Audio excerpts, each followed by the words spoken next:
இந்த வீடியோவில் புது பாத்திரங்களில் இருக்கிற ஸ்டிக்கரை எப்படி ஈஸியாகவும் நீட்டாகவும் ரிமூவ் பண்ணி எடுக்கலான்னு தான் பார்க்க போகிறோம்.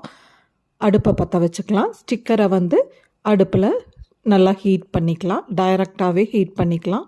புது பாத்திரன்றனால நான் குக்கருக்குள்ளே ஒரு 1/4 டம்ளர் அளவுக்கு தண்ணி ஊற்றியிருக்கேன். ஸ்டிக்கர் மேலே தண்ணி ஆகாமல் பார்த்துக்கங்க.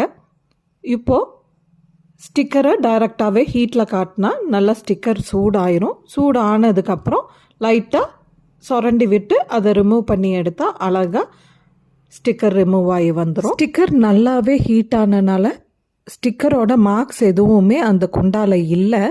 சப்போஸ் குண்டால் அதோட மார்க் தெரிஞ்சிச்சுன்னா அது மேலே கொஞ்சமாக தேங்காய் எண்ணெய் வச்சு தொடச்சி எடுத்தீங்கன்னா கம்ப்ளீட்டாக அதோட மார்க்கும் கூட ரிமூவ் ஆகி வந்துடும்.